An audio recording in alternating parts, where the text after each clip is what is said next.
Hello अस्सलाम वालेकुम।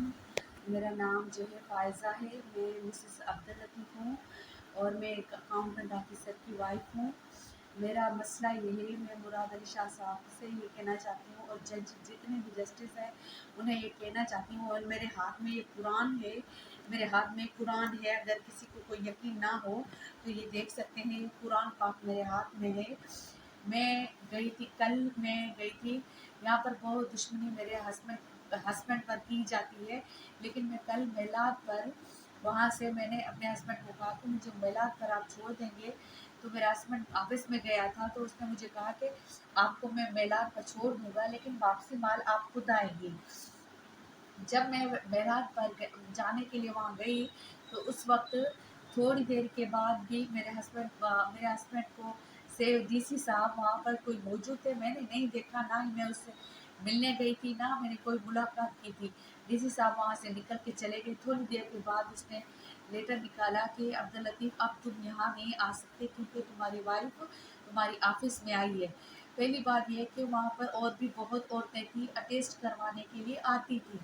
Attest करवाने के लिए औरतें आती हैं, तो फिर क्या मैं औरत अपने शौहर के साथ 5 मिनट के लिए मेलाद पर नहीं जा सकती? और उसने कहा कि भाई ये औरत आई है, और उसकी जगह मैं जाहिद कोलाची को देता हूँ, जो कि रिटायर हो चुका है।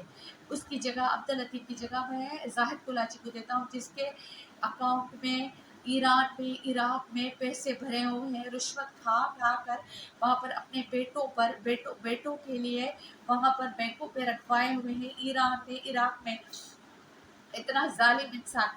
जब हमने कहा कि वो तो रिटायर हो चुका है, तो उसके बाद उसने कहा कि मैं ये जगह ज़ोहैब भट्टी को दूंगा, लेकिन अब्दुल लतीफ़ अब तुम यहाँ नहीं आना, क्योंकि तुम्हारी वाइफ यहाँ क्यों आई थी? मेरे से मिलने आई थी।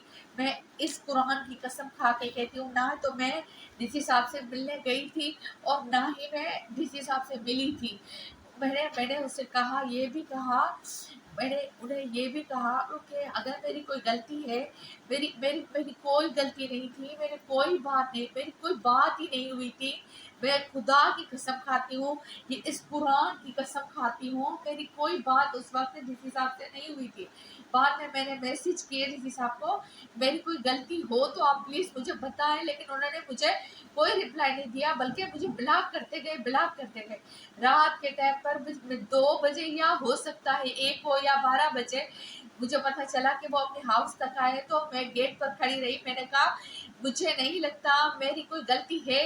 देखिए, आज भी मैं दोबारा से कह रही हूँ, मैं कुरान पर हाथ रख कर कहती हूँ, मुझे नहीं पता मेरी कोई गलती है, लेकिन अगर आपको लगता है मैं आपसे मिलने आई थी या कोई मेरी गलती है, तो आप मुझे माफ़ कर दें, आप मुझे माफ़ कर दें।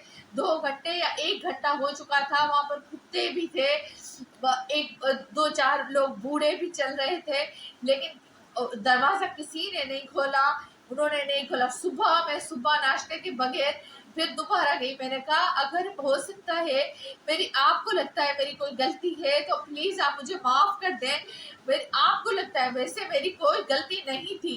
मैं कुरान पर कसम खा के कहती हूँ, मेरी कोई गलती नहीं थी, लेकिन मैं गई, लेकिन उन्होंने दरवाज़ा नहीं खोला अपने हाउस का। मैंने कहा, देखो, उसके नौकर चल रहे थे, मैंने कहा, उन्हें कहे, देखे मेरे सर पर दुपट्टा था, मैंने वो